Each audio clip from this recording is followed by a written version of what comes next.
Bonjour à tous, aujourd'hui je vous propose un tirage tarot et mythologie, voilà, comme j'aime bien le faire avec cet oracle, l'oracle des pensées célestes, qui évoque beaucoup les différents mythes, que ce soit du panthéon de la mythologie gréco-romaine ou égyptienne. Est-ce qu'on retrouve d'autres de mémoire? Je ne sais. Oui, peut-être avec d'autres colorations, mais voilà, un peu les archétypes qu'on va retrouver dans différentes cultures. On va aller voir un petit peu quelle est l'énergie en ce moment, quel mythe, quel enseignement, quelle histoire a envie de se raconter au travers de ces cartes. Alors, l'œil, je vois c'est le 8, on est en année 8 cette année, et on a la terre en dos de deck. Je vais aller regarder un petit peu ce qu'elle nous évoque. Alors, donc, cette carte avec la carte œil qui fait référence à la légende d'Odin dans le panthéon scandinave. Je vous disais dans l'introduction qu'il y avait différentes cultures, différentes approches mythologiques et donc notamment on a ce panthéon nordique scandinave avec ce dieu principal, si on peut dire, qui est Odin. Et donc là, cette légende avec plusieurs variantes selon les histoires, comment elles sont racontées, etc. Mais j'aime beaucoup celle qui se rapproche beaucoup du tarot dans le sens surtout de la carte du pendu dans le tarot, où on peut voir vraiment cette analogie avec la légende d'Odin qui, pour apporter un mieux-être à son peuple, voilà, peut-être traversant une situation un peu de crise, etc.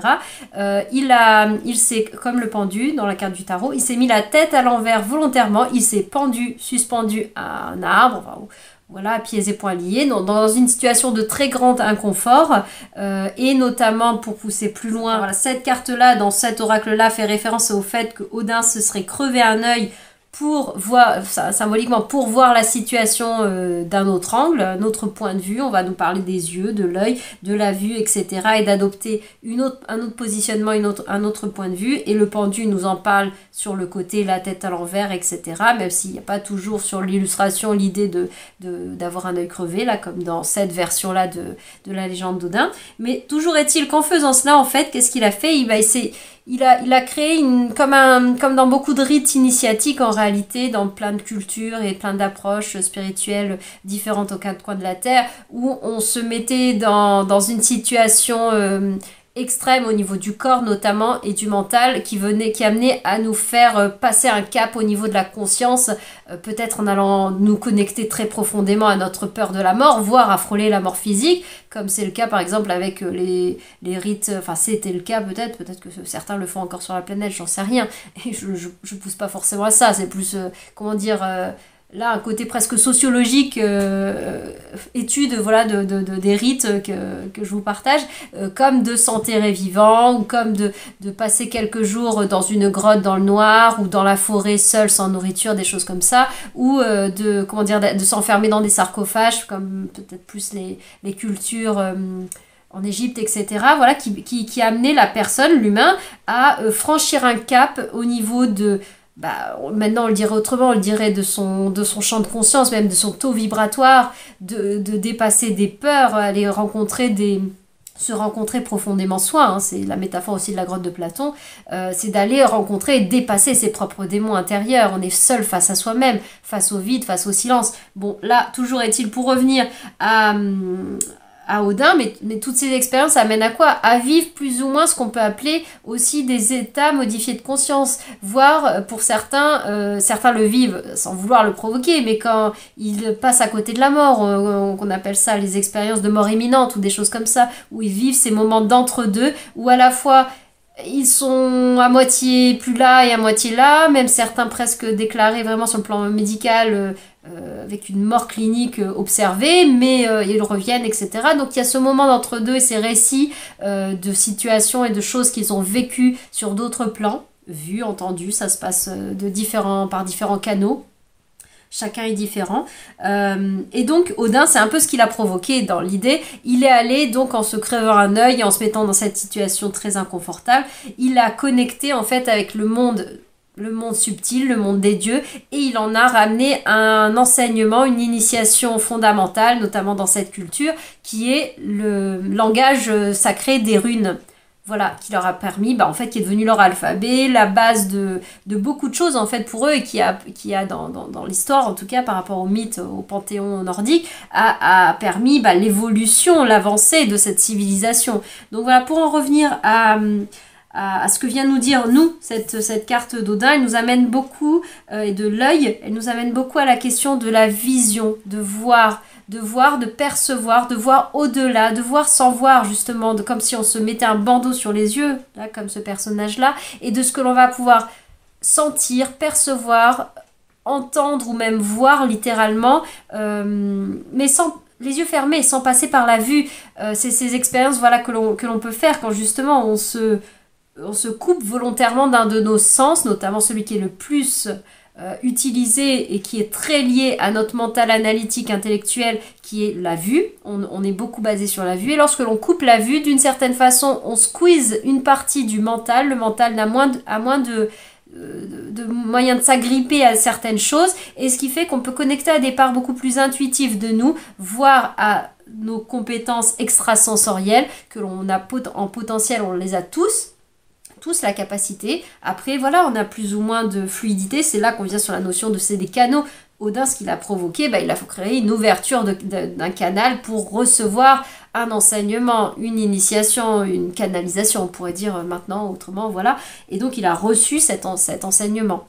On va aller voir, et là, la carte en notre deck aussi, c'est la carte de la Terre, de Gaïa, qui nous parle du mythe donc, de Gaïa. C'est plus qu'une déesse, je veux dire, c'est une énergie primordiale qui a engendré certains dieux, premiers dieux du panthéon gréco-romain. Donc Gaïa, qui notamment dans son mythe aurait engendré le ciel, à elle seule, sans... Donc Gaïa, un principe féminin, grand principe élémentaire féminin, mais qui aurait engendré le ciel sans l'intervention d'une énergie masculine. Donc en gros, dans le symbole, de quoi ça nous parle, cette carte de la Terre, de Gaïa? Ça vient à nous dire qu'on soit un homme ou une femme, et ça vous parlera d'autant plus si vous êtes une femme, ou identifiée comme une femme, ou beaucoup d'énergie féminine, en tout cas en vous. C'est l'idée de se dire qu'on se suffit à nous-mêmes.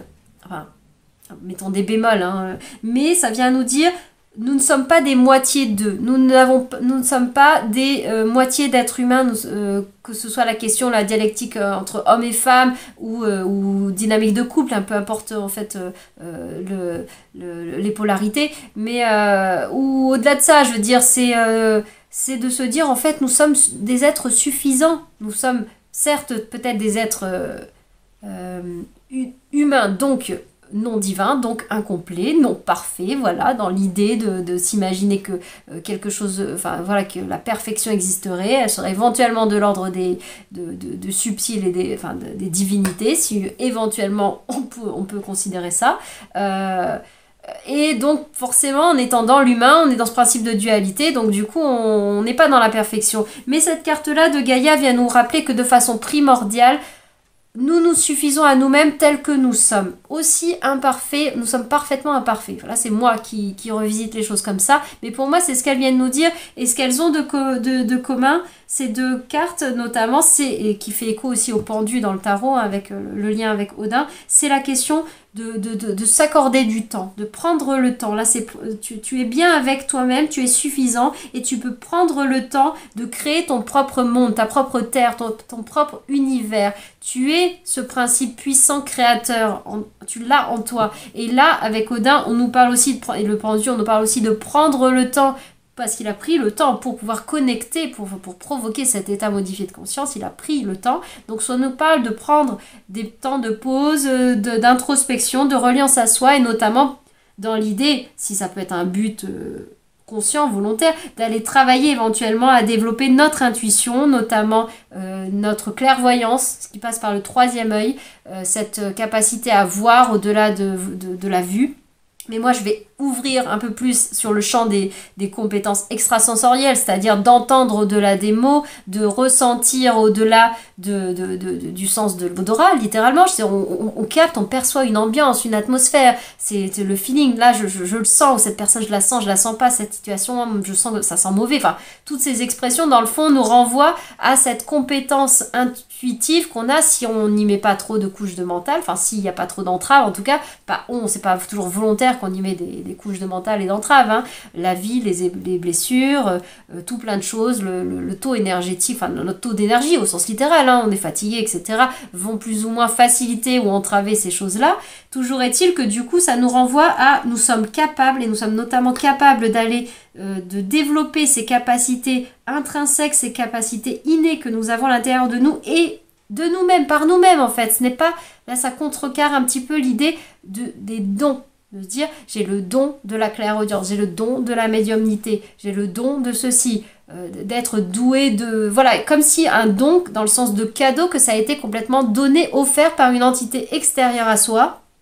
Comme par exemple dans les contes et légendes, les bonnes fées, les marraines les bonnes fées, qui viennent se pencher sur le berceau des bébés, qui donnent des compétences, des dons, enfin voilà, des dons justement de la beauté, de la ceci, de l'intelligence, du chant, de ce que vous voulez, ou d'être pragmatique, d'être fort, d'être machin, chacun on pourrait codifier ce qu'on peut appeler des dons, juste pour l'image. Mais là, Gaïa vient bien à nous dire que tout cela n'est pas... On l'a en nous. C'est pas un don cadeau, genre on n'a rien fait pour et ah bah oui, alors un tel ça lui est donné et puis un tel autre ça lui est pas donné. Non, c'est justement, on nous parle de c'est en nous. Par contre, c'est notre travail à nous, c'est notre responsabilité à nous. Et là, dans la démarche d'Odin, on sent bien qu'il y a une démarche, hein, il n'a pas rien fait. Il y a à la fois, il s'est accordé du temps, donc dans le rien faire, dans le non faire, on est dans une non-action, et en même temps, il y a une démarche, comment dire, ça demande beaucoup au niveau de l'esprit, je veux dire, c'est un sacré challenge, hein, au niveau de vivre un rite initiatique assez puissant comme celui-là, ou comme d'autres que j'ai pu vous évoquer. Bah voilà, forcément, c'est pas juste faire la sieste dans un coin, hein, on est dans une démarche beaucoup plus poussée, hein, qui passe par du non-agir, mais qui est loin d'être à rien en soi. Voilà, un petit peu le message commun de ces deux cartes-là. Et on va aller un petit peu plus loin avec le tarot, justement. On va aller voir ce que ça peut sur quelle piste ça nous amène, ces cartes-là, au-delà de cette question des dons, de la vision, de la claire vision. Est-ce qu'il sera question pour vous de voir là, une situation sous un autre angle? Et là, comme on a la Terre et que là, on a le monde... oui, en plus, là, la roue... ça me fait vraiment penser à notre regard sur le monde, sur la Terre, sur la société, sur l'humanité de façon plus large, sur ce dans quoi se joue le jeu de la vie. Le destin, la vie, le karma, si on veut, ça vient se jouer dans cette matrice, notamment que sur la Terre, là, pour nous, hein, peut-être pas que, c'est pas pour limiter à ça, mais en tout cas, le jeu se joue sur cette planète, sur cette Terre, dans ce contexte, dans cette société, ou ces sociétés, ou en tout cas, où cette grande... comment dire, équation qu'on pourrait dire l'humanité, enfin je veux dire, mais je ne dis, enfin le vivant, on va dire le vivant, parce que je veux pas dissocier la nature de l'homme, de ceci, de cela, et tout ce qui fait, donc les principes de dualité, les principes des lois physiques aussi qui font la densité de cette terre Gaïa, telle qu'elle, et de nos corps humains qui ne sont pas qui sont nos véhicules pour notre âme notamment, mais c'est pas l'âme au sens de qui n'est qu'énergie. Je veux dire, là on est dans une version densifiée de la lumière, matière, qui devient la matière justement par ce principe de densification qu'on a sur la planète Terre et qu'on a dans l'expérience incarnée en tout cas, notamment incarnée sur Terre, hein. Je vais me limiter à celle-ci, ça sera déjà bien. Et voilà, pour moi c'est ce regard sur ce monde, sur cette vie, sur peut-être se sentir en décalage. Et c'est peut-être tout à fait légitime de sentir en décalage avec une grande majorité qui pourrait être le miroir, comment dire, pas le miroir, mais l'étendard de c'est quoi la société actuelle à cette époque-là, c'est quoi l'humain, c'est quoi être un homme, c'est quoi être une femme peut-être notamment, puisque là on nous amène peut-être avec Gaïa sur le pan du féminin. le pain, enfin sur le, le pendant d'être, c'est quoi, une femme peut-être éventuellement, ou c'est quoi l'énergie féminine, parce qu'avec Odin et avec notamment la vision du pendu, on est vraiment sur un principe aussi de réceptivité. Il est question de se mettre dans un état modifié de conscience, de se mettre en méditation profonde, d'aller connecter pour recevoir en fait. C'est être canal. Être canal, c'est être réceptacle. Autrement dit, on nous parle principalement d'une fonction yin, féminine, de réceptivité. Même si Odin est sous les traits plutôt d'un homme masculin, yang, mais on nous parle quand même de ce mouvement pour être dans recevoir. Il va recevoir l'enseignement des dieux, enfin l'enseignement spirituel des runes, et ça, voilà, ça va devenir c'est une clé énorme pour l'humanité, justement pour le monde. Peut-être pour débloquer la roue. C'est certains engrenages, je ne sais plus dans les mythes, en tout cas dans l'histoire et dans quel contexte circonstanciel ça se déroulait, ce moment où Odin s'est crevé un œil pour accéder à une vision plus profonde, bien au-delà, voire presque flirter avec la mort et rencontrer des enseignements autres. Alors, de quoi on nous parle ? Le magicien, le battleur, là, le 1, le fer, ça fait écho à une partie de Gaïa qui est de la Terre, qui est le principe créateur. Ça nous rappelle que nous sommes bien créateurs, créatrices de notre propre vie, de notre propre univers, de notre monde. Et là, pour moi, ça m'amène à la question, et c'est vraiment une question de vue, de perception surtout, perception subtile là pour le coup, quand on évoque la notion, par exemple, des mondes parallèles. C'est quoi les mondes parallèles? C'est quoi lorsque l'on parle des taux vibratoires de la planète et des évolutions de conscience et de se dire qu'un tel n'est pas au même niveau qu'un tel, etc., etc., des taux vibratoires, tout ce que vous voulez. Mais en fait, c'est ça, c'est une question de perception et de champ énergétique de comment on est. Donc, c'est une question de niveau de conscience, si on veut, en effet. Mais pour revenir sur la question des sens, c'est une question de perception de la vie, perception du monde, de ce que l'on voit, de ce qu'on voit pas. J'ai envie de dire, la réalité factuelle, elle est la même. Pardon, nous la voyons, nous avons tous accès à voir les objets, j'ai envie de dire, ou les faits, les données. Par contre, nous n'allons pas à l'intérieur de nous vivre la même expérience. Nous n'allons pas nous raconter la même histoire. Nous n'allons même pas littéralement voir et capter. Notre attention ne sera pas captée par les mêmes choses. Ça ne va pas activer les mêmes leviers de joie, de peur, de stress, d'élan à contribuer au contraire de fuite, de retrait de ce qui nous est donné à voir ou à percevoir de cette même dite réalité factuelle unanime, enfin comment dire, vécu par tout le monde, là, universel sur ce plan-là, d'expérience très directe. Il n'empêche que nous vivons tous, enfin peut-être pas il y a des grandes généralités où une grande tranche de population vit une même genre d'expérience de vie, la société, sur une nuance de la vie, on la voit depuis ce prisme-là, elle est comme ceci, elle est comme cela, elle est dure, elle est machin, ou elle est comme ça, ou au contraire, peut-être, on va parler des classes sociales, par exemple, hein, une classe aisée va vivre la vie depuis un angle où il y a des choses qui sont on parle des dons qui sont un peu donnés, qui sont un peu des facilités, des fluidités, qui ne sont pas forcément sur les mêmes préoccupations que des personnes qui sont en train de se poser la question de qu'est-ce qu'ils vont manger, qu'est-ce qu'ils vont faire manger éventuellement leurs enfants. C'est très cliché ce que je suis en train de dire, mais c'est juste pour illustrer que pourtant ces personnes vivent sur la même planète. Et là déjà, dans l'idée des mondes parallèles, c'est des mondes parallèles. L'image des castes, en fait, aussi injuste et tout ce que vous voulez, mais donne visuellement, enfin, dans le mental, enfin, une image mentale assez claire des choses. Ce sont des couches, des strates qui vivent, qui sont sur la même planète, même le même espace, le même territoire géographique, et pourtant ça ne se croise pas, ils ne vivent pas la même chose, ils vivent pas dans le même monde, ils vivent sur la même terre, ils vivent pas dans le même monde, ils vivent pas les mêmes expériences. Et ces strates s'interpénètrent à peine, elles se croisent à peine, elles se rencontrent à peine. C'est presque comme si, pour revenir sur la vue, certains ne voient même pas, d'ailleurs on parle des intouchables, on pourrait dire les invisibles,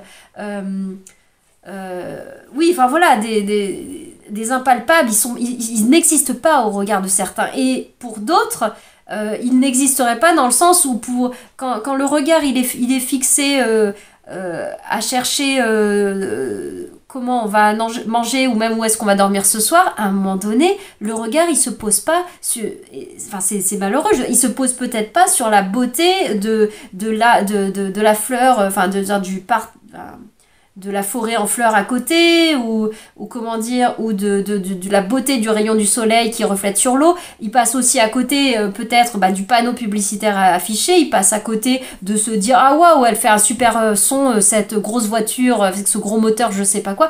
Ils ne vivent pas la même réalité.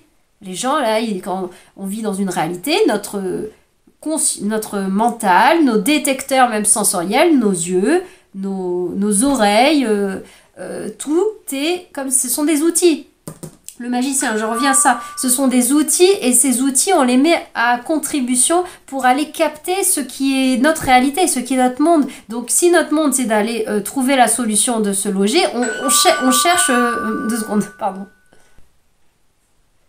Alors oui, donc désolée, petite interruption. J'étais en train de parler de ces différents mondes. Donc en effet, lorsque notre tout en nous, de notre mental, de notre physiologie, de nos capteurs sensitifs sont mis à contribution, et d'une façon, c'est l'intelligence de notre adaptative à notre situation qui fait que là, on recherche quelque chose, et bien du coup,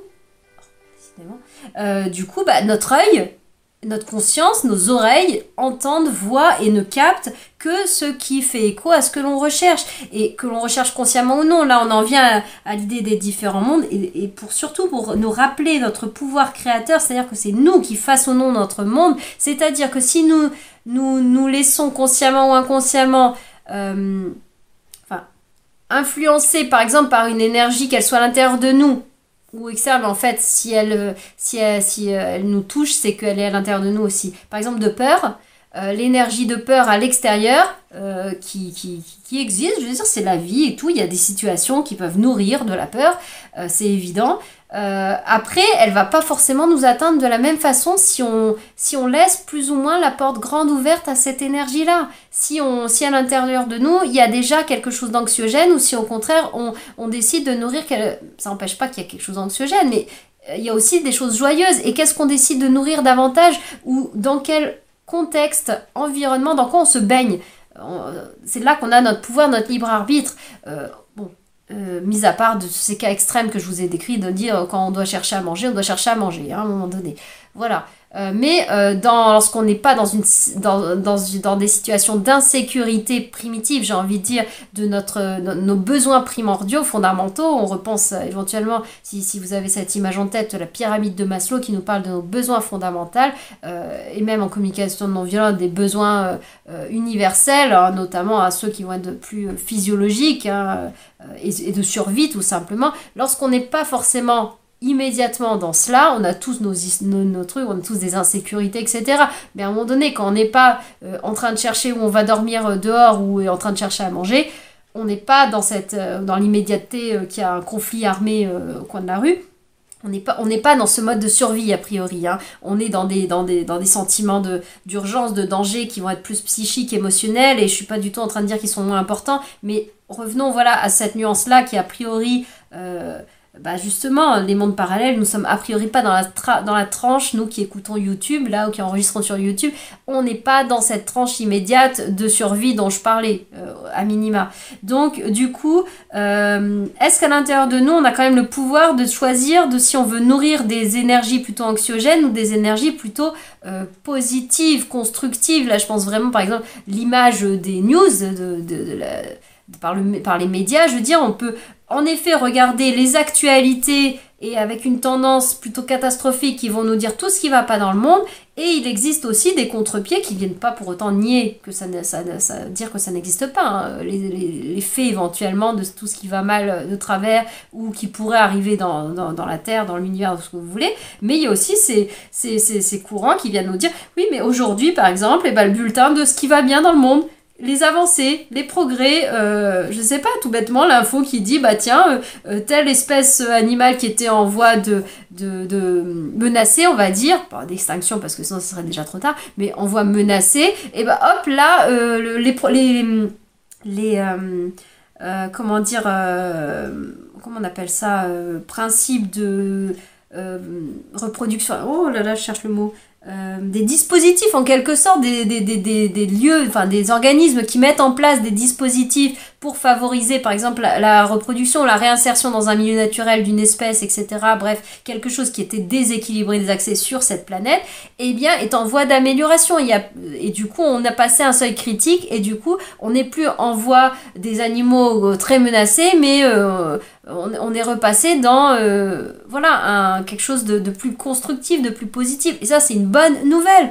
Je sais pas, que ce soit de ce genre-là ou d'autres choses. Je veux dire, de faire un zoom sur les élans de solidarité entre les uns et les autres au pied de notre rue, au-delà de faire le zoom sur le taux de la délinquance au même pied de notre même rue. Enfin voilà, c'est deux choses, c'est deux mondes, ils coexistent, c'est ça les mondes parallèles. Ils sont là, ils sont tous les deux là. Et après, on a une certaine marge de manœuvre, justement, que nous rappellent ces cartes-là, de dans quel monde tu veux vivre et comment tu veux le voir. Ça dépend beaucoup de toi. Il y a bien sûr la vie, on avait la roue du destin, le karma hein, qui était là tout à l'heure. Il y a aussi les circonstances, hein, on va pas le nier. Il y a les circonstances, la vie, on n'est pas des dieux. On n'a pas tous les éléments en main pour créer les choses. Ça vient nous rappeler qu'on a ce principe divin en nous de créateur, qui s'inscrit dans cette planète Terre et cette expérience d'incarnation dans un fonctionnement de dualité et de matière. Donc on n'est pas tout puissant, tout divin, etc. On n'est pas l'absolu. On est des êtres séparés. Hein. On est séparés de la carte, de la table, de moi, de vous, de machin, de un tel, de Pierre, Paul et Jacques. Ce ne sont pas les mêmes êtres. Sur un certain plan, c'est une même énergie. Mais sur ce plan-là, sur cette strate-là de l'incarnation, ce ne sont pas les mêmes choses. Par contre, nous avons tous en nous une petite part de subtil et de divin, petite ou grande, mais c'est juste pour dire qu'on n'est pas le tout, mais on n'est pas non plus rien du tout. Voilà. On a cette capacité à pouvoir être les créateurs de nos vies, à alchimiser les choses, à créer notamment le grand pouvoir que l'on a. Ce n'est pas tant sur ce qui arrive, sur les circonstances, mais sur comment on réagit aux circonstances, comment on va voir la situation. Est-ce que dans une même situation, on va la vivre sous le prisme d'une blessure, par exemple, on va voir ça comme de nous à nous, je veux dire dans nos vies ordinaires de quotidien, je parle même pas là de grandes actualités mondiales ou quoi que ce soit, comme une trahison, etc. Et ça, c'est lorsque la blessure est encore vivante, on vit encore dans le monde de la blessure, et bah du coup, on traduit ça comme on est fortement blessé, on se sent cruellement trahi, etc., etc. La même situation à un autre moment donné, si on a fait un travail où c'est opéré par X ou Y facteurs, notamment le temps, des blessures se sont pacifiées, se sont guéries, et on n'est plus autant à vivre sur, par exemple, cette blessure de trahison. On vit une même type de situation, qui dans le potentiel peuvent réactiver les mêmes blessures, et pourtant on ne vit pas ça comme une trahison, simplement comme un tel a affirmé que sa voix maintenant c'est là, et moi en effet ma voix maintenant c'est là, qu'il ne veut pas faire ceci, etc. C'est tout, c'est un fait, point, machin. Ça ne vient pas activer un sentiment de trahison, de rejet, du coup je ne suis pas valable, je ne suis pas aimable, c'est de ma faute ou quoi que ce soit, ou le monde est injuste, etc.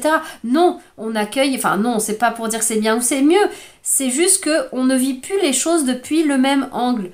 Le pendu a fait sa bascule, il voit depuis là, depuis là, depuis là. Odin, il a cette vue directe avec ses yeux humains, on va dire, c'est la vue, comment on appelle ça, des fois... 3D là et tout machin voilà 3D, et après il y a cette vision profonde où depuis un autre angle, c'est-à-dire depuis l'angle un peu plus guéri sur un sujet, et bien là on ne vit plus les choses de la même façon. Et ça, c'est les étapes du deuil, notamment on voit très bien quand on vit une situation avant une épreuve, on vit les choses, peut-être plus les petits oiseaux, tout va bien, avant une séparation, vient la séparation, là on vit le drame, et d'ailleurs j'en viens, et je sais qu'elle est là, je l'ai entreaperçue, on a la tour, la maison Dieu qui est là, on vit le moment, l'épreuve, mais elle nous invite à vivre la même chose que le pendu, la tour, c'est-à-dire que, mais de façon un peu plus provoquée par la vie, c'est-à-dire que si on n'a pas fait ce mouvement de bascule, de changer de point de vue, ou de faire évoluer notre perception du monde, notre point de vue, la vie nous bouscule un petit peu certaines fondations, certaines croyances, nous amène à vivre une situation où on a toujours le choix de comment on réagit, mais ça nous enlève des stratégies, des possibilités de réagir d'une certaine façon qui font que ça nous pousse un peu plus à voir les choses littéralement depuis un autre angle.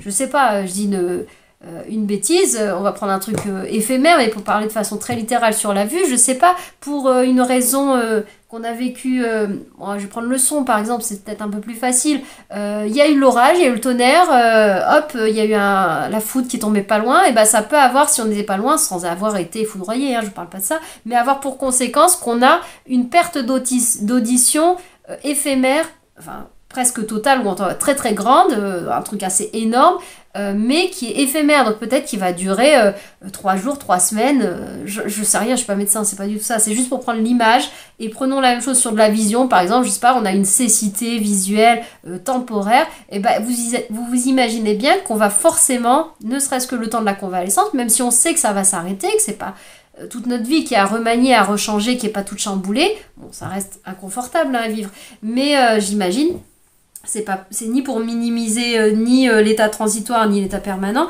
mais c'est juste pour dire que tout notre corps, tout notre quotidien, on va le réhabituer autrement. On va forcément, on peut pas passer par la vue, si par exemple c'est la vue, et si on a une surdité pour quelque temps, forcément on va être amené à découvrir la vie autrement que par le fait d'entendre. On va devoir prendre des précautions autrement, ou au contraire, on va se rendre compte à quel point des choses sont... Le goût va être rehaussé. On le voit souvent, hein, des personnes qui, soit que ce soit temporaire ou permanent, des gens qui ont une forme d'handicap sur un sens notamment, et ben ils développent un autre sens ou d'autres sens de façon beaucoup plus exponentielle. C'est avéré. Donc là, c'est comme si on nous rappelait notre pouvoir, notre capacité de choisir avant que la vie nous amène à nous bousculer pas pour choisir pour nous, mais pour nous obliger à voir autrement.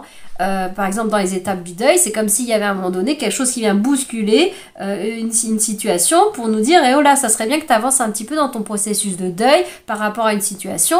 Voilà, je veux dire, si tu restes un peu bloqué dans une certaine vision de je suis victime de la situation et je suis triste, etc., etc., ce qui est tout à fait vrai dans l'émotionnel. On vit pleinement l'émotionnel à ce moment-là, mais on a la capacité, on a ce pouvoir créateur de changer la donne. On peut décider de faire évoluer les choses. Et comment on peut faire évoluer les choses? Et ben en changeant le point de vue.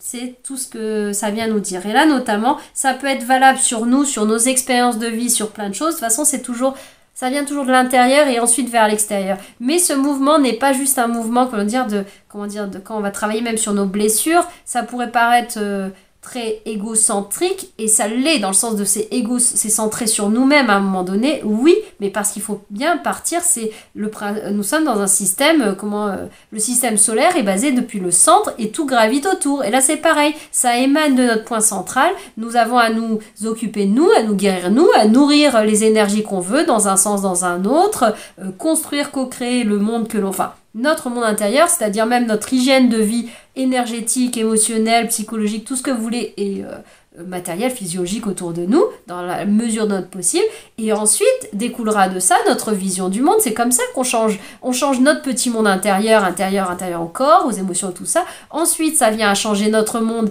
notre petit monde de genre notre maison, notre petit monde d'interaction avec notre famille, des gens proches, notre monde relationnel avec les collègues, etc.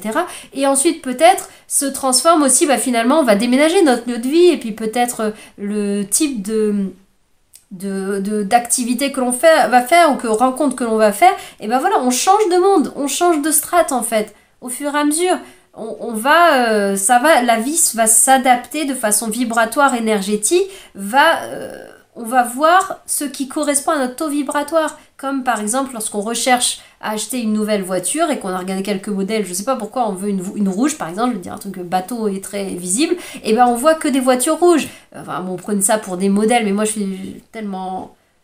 j'allais dire nul, mais en tout cas c'est que ça m'intéresse tellement pas de retenir les noms des marques ou de quoi que ce soit, que voilà, donc disons rouge, on voit que des voitures rouges, on voit que la voiture qu'on envisage d'acheter. Quelqu'un qui veut tomber enceinte, il voit que ne voit que des femmes enceintes, ou je sais pas, on peut transposer pour tout, que ce soit en souffrance ou que ce soit en positif, on voit c'est notre monde intérieur qui crée, qui attire notre regard sur des éléments précis de la vie extérieure. Pourtant, le monde, on vit tous dans ce même monde, et en fait tout coexiste. Et nous sommes tous co-créateurs de tous nos mondes intérieurs, ce que nous rappellent ces cartes-là. Donc, rappelons-nous ce pouvoir-là. On peut, là-dessus, on a de la main. on a de la prise, on a la main sur comment on façonne, on refaçonne, on rectifie, on peut se voir comme des peintres, comme des artisans de nous-mêmes, de notre vie, et on peut, si la décoration intérieure ne nous convient plus, on peut la changer, on peut la faire évoluer, on peut évacuer des choses, on peut faire rentrer des nouvelles choses, on peut repeindre le mur en vert, on peut abattre une cloison, entre guillemets, dans le symbole de réagencer une maison. Enfin, voilà, tout ça, on peut le faire. On a la possibilité de le faire. Et ça, c'est le processus évolutif dont nous parle la tour, la maison Dieu. Au-delà d'être bousculé par la vie, quand la prise de conscience, quand l'éclair, et d'ailleurs le fait de recevoir une canalisation médiumnique, recevoir l'enseignement notamment des runes par exemple, ou de capter un message dans le subtil, ou tout ce que vous voulez, ou de voir quelque chose, c'est très maison Dieu. C'est quelque chose, on capte de l'extérieur, enfin, l'apparente extérieure du subtil, quelque chose qui vient à l'intérieur de nous, mais parce qu'on est réceptacle. Alors, est-ce que ça vient nous bousculer ou est-ce qu'on a fait le travail préalable pour être suffisamment prêt énergétiquement pour pouvoir recevoir? C'est là aussi que ça nous appartient. Est-ce qu'on est en résistance ou est-ce qu'on est en accueil, en ouverture? C'est un cheminement. C'est pas bien d'être en totale ouverture ou mal d'être en résistance. On est en résistance tant que c'est encore juste pour nous d'être en résistance parce que ce n'était pas encore le moment de s'ouvrir. La fleur ne s'ouvre pas avant son terme, la coquille d'œuf ne se brise pas tant que le poussin de l'intérieur n'est pas prêt à percer sa coquille. La graine, c'est pareil, toutes ces métaphores, c'est la même chose. Voilà, donc on a notre pouvoir créateur, notre libre arbitre, vous êtes, on est capable, on a tout ça en nous, en main. Voilà, je m'arrête ici, je vous dis à bientôt dans d'autres vidéos.